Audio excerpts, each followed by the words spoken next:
But then after that, mostly those companies are the same, mostly.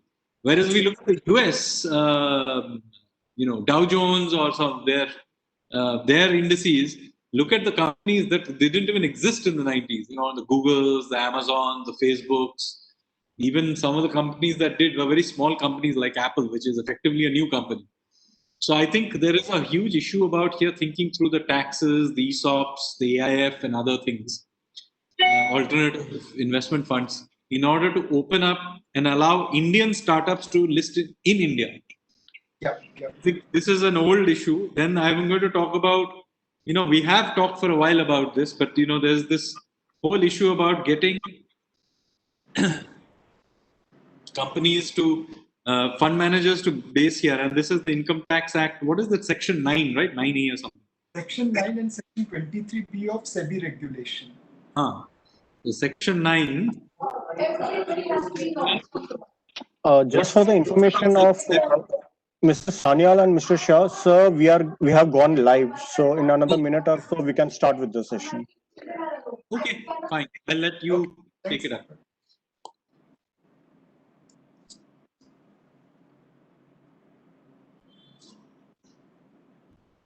Good evening, ladies and gentlemen. I have great pleasure in introducing Sanjeev Sanyal, who wears multiple hats.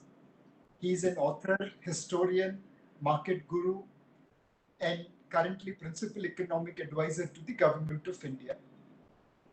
He has been leading multiple battles, right from inclusion in bond index to increasing weights in global equity indices to sovereign rate negotiation to taxpayers' rights, which came in last budget. With him at helm, all the market participants have a confidence that their voice is being heard in policy making. Sanjeev, this is a cross-section of people from bankers, brokers, fund managers, insurance, pension, HNI, corporate treasury. They'll be interested in hearing how you are viewing current situation and what market infrastructure plans are being there.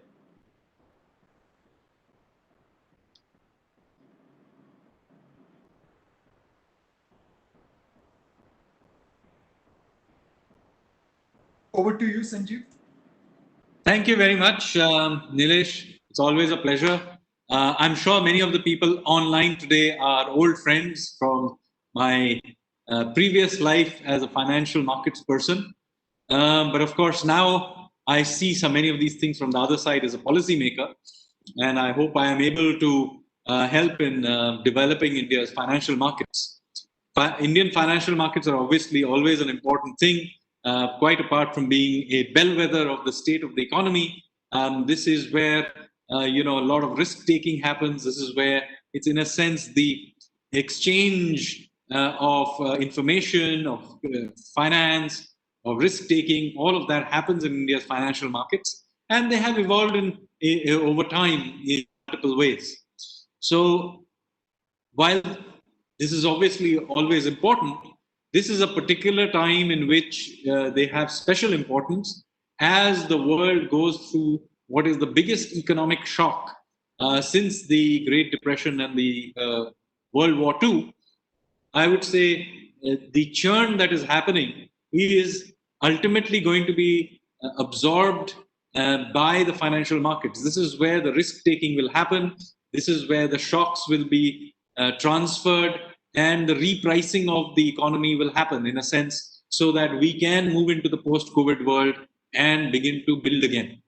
So let me assure you that the financial markets are absolutely critical to our thinking about the post-COVID world.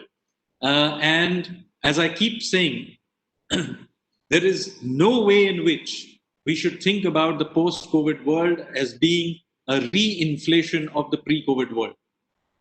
This is the biggest shock we've had in a long time. And consequently, when we rebuild afterwards, this is a world that will have its own geopolitics, its own supply chains, its own consumer behavior, and its own logic. And it will be, it's not going to be what was there in just as recent as January. So when we are talking about such huge changes, the important lesson to learn from history is not our ability to make some grand forecast about the future or predict exactly how this will go. There is no way we can. We human beings are simply not capable of doing this. There's more than adequate evidence through history of that. So what can we do? And so if you look at the kinds of reforms we have done, all of it is based around two things. Basically, one, adaptation and flexibility. Because in a world where you don't know where things are going, it's very important to invest in adaptability and flexibility. And the second thing that we are interested in is our ability to be resilient. So flexibility and resilience are what we really care about, not our ability to exactly pan out how things will go. Obviously, we will make some bets as policymakers, but really the game is to try and create the circumstances where you can take those risks. And so really the financial market is where this interplay of risk taking about adjustment and flexibility, this is where it all plays out. So that's why you are very important. But if I want to give you some sense of the kinds of reforms we have recently done, so that you say that we are also walking the talk on our side. For example, for decades, we debated the need for a more flexible agriculture market. Clearly, the way the agriculture system was set up was warped. We were basically growing more and more calories for a population that was no longer growing at the pace it was growing earlier. And so it had skewed the whole system up. It was set up for a huge amount of rent seeking.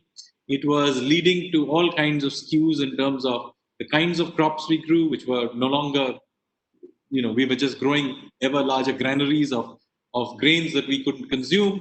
Meanwhile, our agriculture sector was not globally competitive, and we were using up money to pump out groundwater and poison our earth with more and more fertilizers. This was clearly an absurd situation, and so somewhere we needed to make changes, and we have. So now, if you will, so this is a classic example of introducing flexibility so that we can the agriculture markets can evolve in the direction we want. And of course, the old systems are still there, so it's not been removed, but alternatives have been provided. And this will be true of many other things that will hit us going forward. For example, climate change. Everybody talks about climate change. What does it need? It requires the system to adapt. Now, if you do not allow the agriculture system to adapt to climate change, then we'll keep growing the wrong kinds of crops in the wrong kinds of place. Unfortunately, the exact way in which climate change will affect us is unknown. So the best we can do again is to create flexibility. The same logic is there when we are looking about labor reforms. As we are entering a world where things are unknown, we need our labor markets to be able to readjust to that unknown situation. So this is not about removing labor, worker rights as some people are trying to make it out to be. Far from it, we have actually strengthened, rules and regulations about labor safety, about working conditions and so on. But at the same time, we have created flexibility so that the labor markets can adjust to these completely new situations that we are likely to face. Whatever you think about future products, future supply chains, our labor markets have to be able to adjust to them. So again, you can see the emphasis on flexibility. This is also similar, by the way, to the way I can explain about resilience. When we are talking about resilience and Atmanirbhar Bharat, we are talking about being resilient in terms of being self-reliant. This is not a return, by the way, to some import substitution world of the view of the world, or it is not a return to license permit Raj. Let me be clear: Atmanirbhar Bharat is not Sarkar Nirbhar Bharat. So let me illustrate this point with a couple of examples of what we mean. When we did not participate in RCEP, for example, this is not because of some generic fear of participating in trade deals. We just felt that specifically RCEP did not serve national interest. Now, if we find a trade deal with another country, it could be Europe, it could be US, it could be UK, whatever. If we find a trade deal that works for us, we will sign it. So Atmanirbharta is not some fear of the rest of the world. It is simply being clear about our own objectives and being able to strike deals that serve those objectives. So if there is a trade deal where our national interests is served, we will quite happily serve it, go and sign it. Same logic is true of the protection we may be providing to certain industries. This is not a generic provision of protection to any and every industry. Please don't come and lobby for them from us. We are not going to provide them to you. But there are areas where we think we do need to provide some strategic support. Some of them may be for strategic reasons like defense. But let me give you a purely commercial area. You all know that we have an extremely competitive pharmaceuticals industry, especially for generics, but otherwise as well.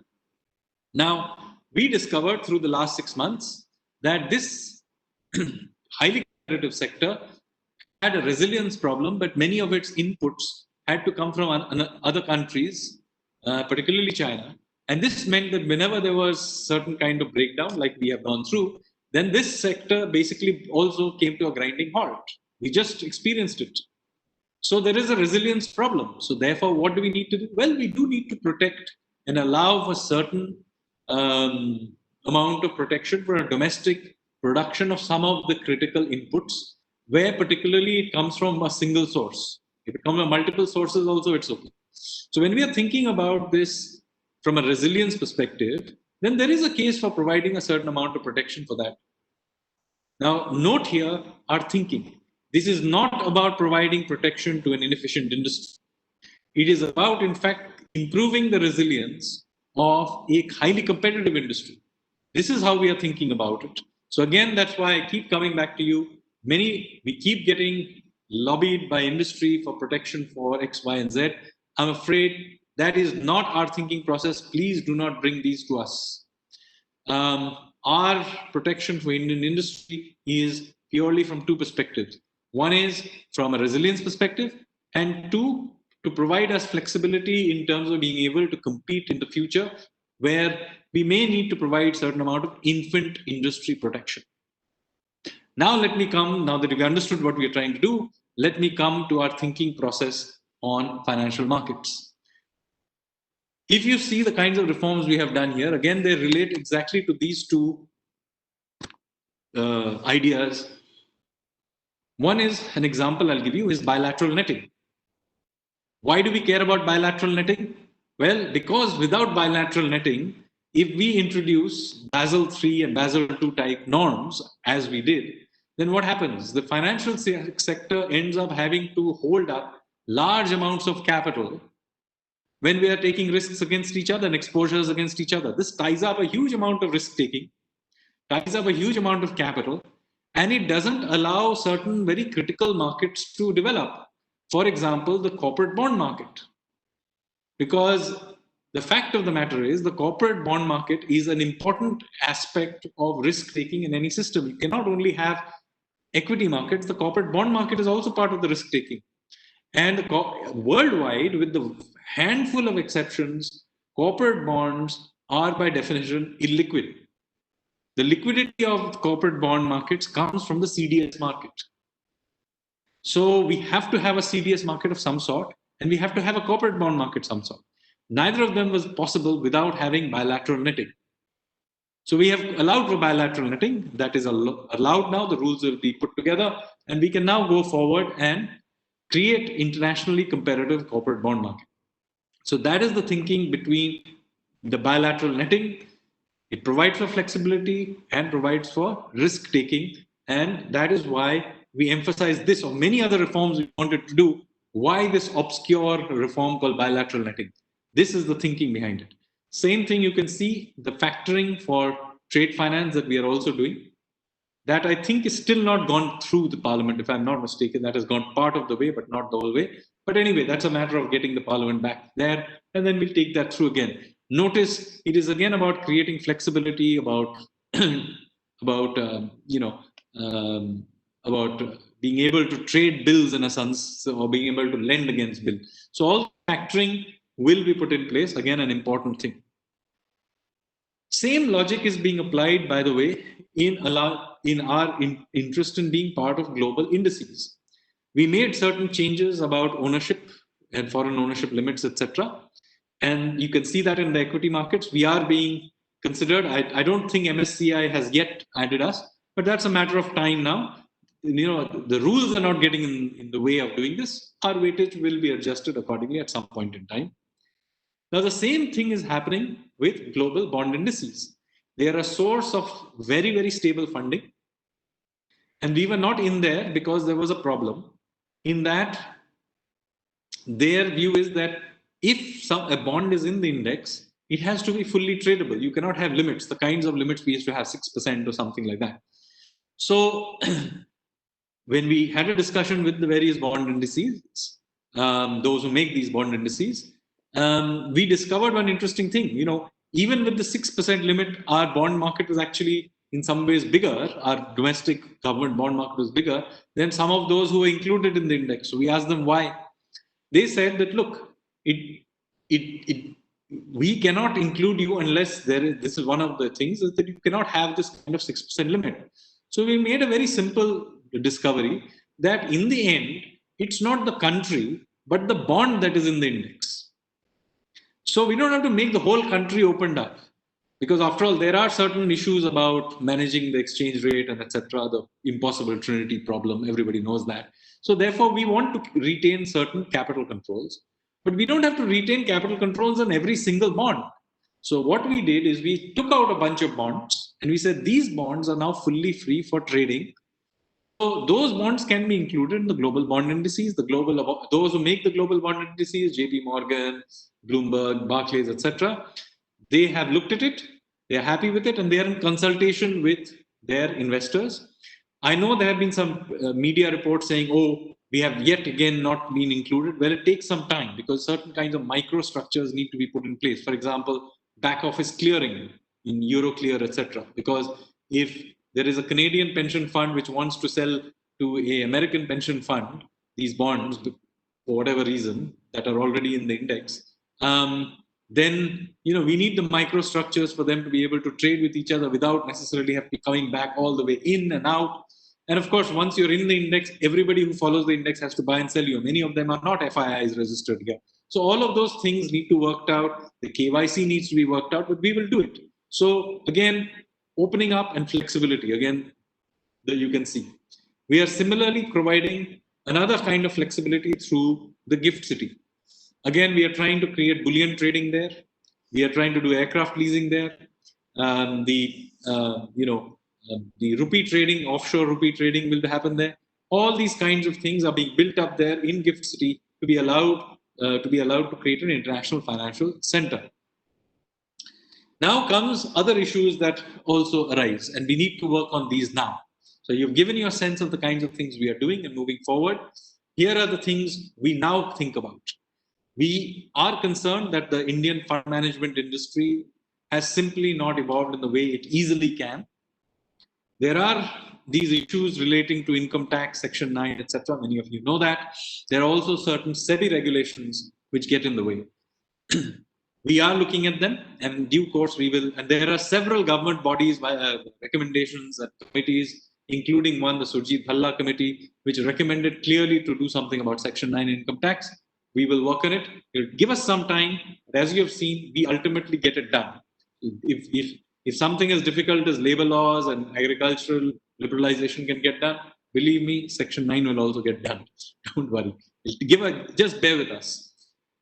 Same thing is true of the startup ecosystem.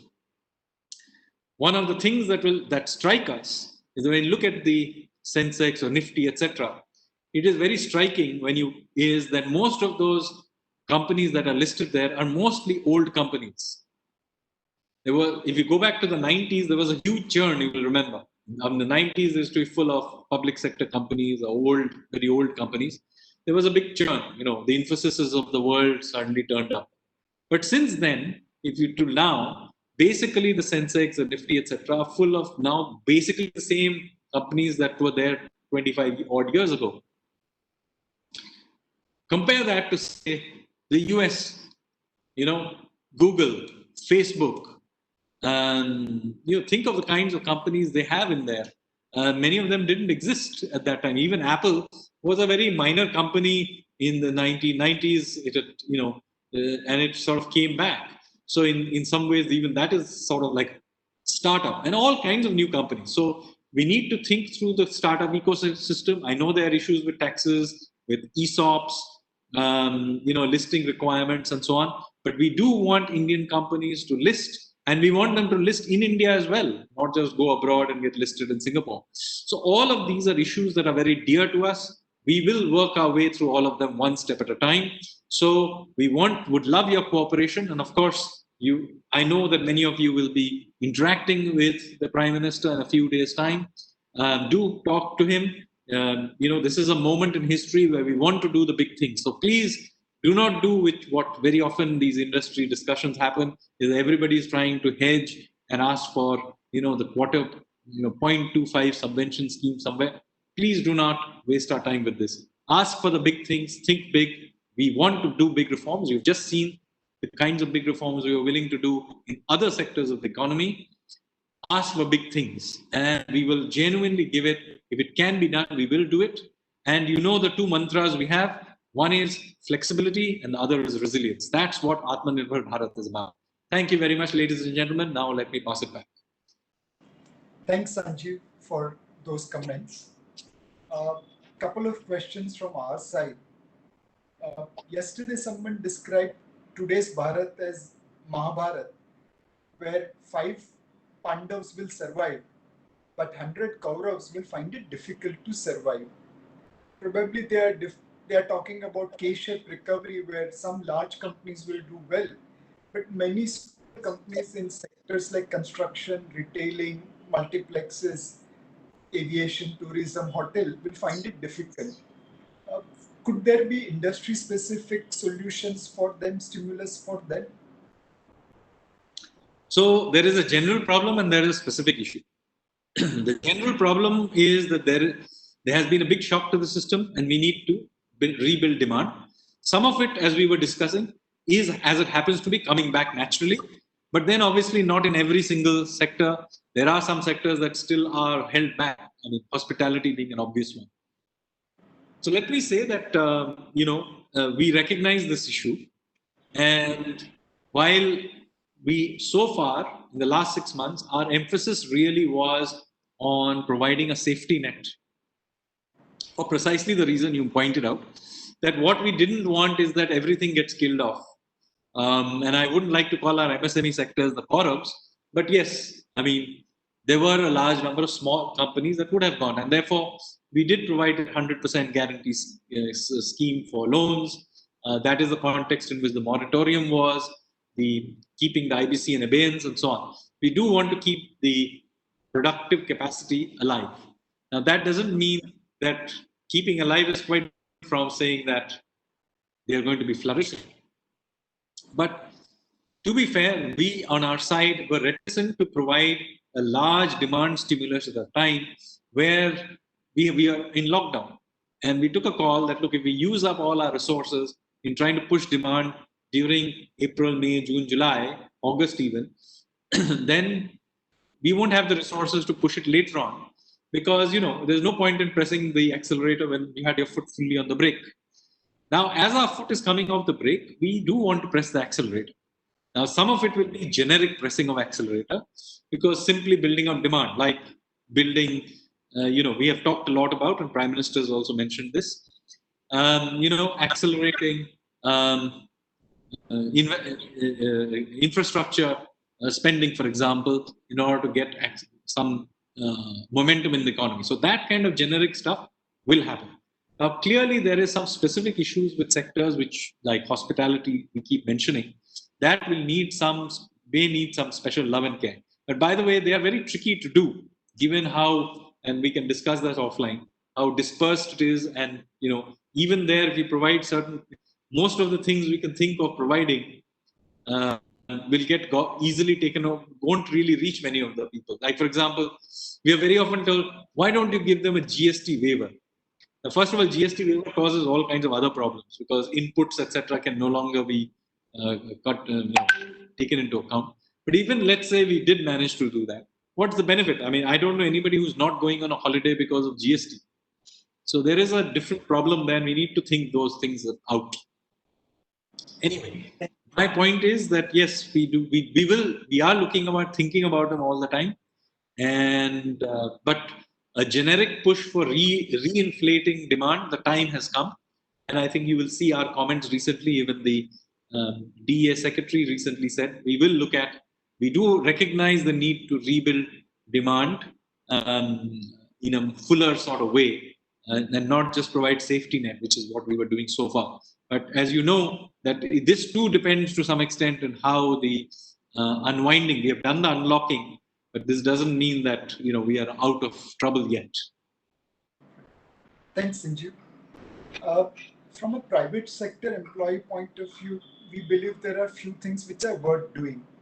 For example, encouraging domestic fund management industry to be based in India rather than outside is kind of so simple and given. When you transited from private sector to public sector, what kind of constraints you are facing to even execute such simple things which will be universally acceptable, but for whatever reason it doesn't happen in a shorter period of time? Well, you have to recognize that each one of them have to be studied. You have to go through it, create an alternative, think through why it was there in the first place. Then a consensus has to be built, and then it goes through. So each one of these requires certain amount of championing, studying, etc. Maybe in the private sector you are under the assumption that we have thousands of researchers doing everything. That's not the case. There is a limited number of people in government who have the skills to even understand the kinds of things you want. And so, of course, we would be very pleased if some of you came onto our side of the table and began to work in the government. But unfortunately, we simply can't afford most of you. But nevertheless, to the extent we have the talent and we do use people like Nilesh, we do make progress. We are making progress one step at a time. So it does help us be patient and keep pushing. Ultimately, we do the right thing. It takes us some time. So, and as you have seen, we are willing to do very large things. Some of the things that we are getting done are not trivial things. So these are, whether it's attempting to create an insolvency and bankruptcy code and a whole system for India, not trivial. Getting a GST thing there. All the hiccups you may say were there. The fact is the GST is now there. Most of the problems have been smoothened out. And there is no doubt, I think, in anyone's mind that it's a huge improvement over whatever happened to exist earlier. So we are making progress. For all the cribbing that happens, even the GST is better than what it was just 4 years ago. Undoubtedly, persistency pays with the government. One thing which probably you have raised many a times, but people haven't appreciated, is that outside the domain of policy making, there are constraints which kind of delays activity. And in financial market point of view, we have seen many a times judicial interventions, which in fact kind of lingers problem rather than solves them. In a very simple way, we could have a security scam 92 kind of solution where cases continue, or we could have Satyam kind of solution where things get sorted out quite easily. How are we going to solve the challenge on the judicial intervention side? Well, this is a very tricky issue because, as you know, it's one of my favorite bugbears. And I keep telling people that the single biggest constraint to India's economic growth is actually the poor quality of contract enforcement and legal resolution. It's not a new thing. I was writing about this 15 years ago, and I've written about it every second time I do an interview like this. I mentioned enforcement of contract and judicial process. I'm quite sure that eventually the weight of voices will push it through. But I think this is something that everybody should talk about. We need a national debate on this issue. After all, just because we had national debate on other issues, they eventually happen. So let's have a national debate on the need for legal system reform. I don't think it's yet a national debate on this issue. It's there, everybody cribs about it. But actually, we need a real debate about this across. there are all kinds of related things that also need to be reformed along with it. I mean, police reform, for example. Perfect. One final thing, Sanjeev, I was privy to the presentation which you made in front of prime ministers and others in the month of July. You had presented some unbelievably beautiful ideas.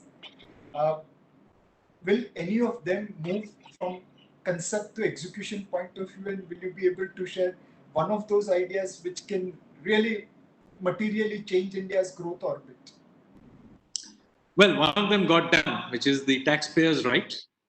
Absolutely. And so those rights are there now. Now, obviously, over time, it will get hopefully sort of more solidified into the structure of the statutes and so on. And hopefully, that will over time, and not hopefully not too much time, change the relationship between taxpayer and tax collector. So that is the idea. So they have been announced, but I think we are still not we have still not moved to the phase where they have teeth. But that too will happen. There are several others, as you know, we were not allowed to mention what those ideas are. But let me say that some of those ideas are getting pushed, and I am personally pushing them through. Yes. I only mentioned the taxpayers' right because that has gotten done. The other ideas I am obviously not in a position to mention, but let me say I am at it. Perfect. I think as and when those ideas materializes, I have no doubt that India's growth orbit will change for better. And those were truly innovative ideas, which I was fortunate enough to listen to. With this, Sanjeev, we have completed our time. Many thanks for attending 11th Financial Summit at CII. We have, over the last 2 days, gathered ideas across debt, equity, alternate and commodities market. We will compile all the suggestions given by the participants and seek your help in enforcing the government. Thank you very much. Always a pleasure. Thank you.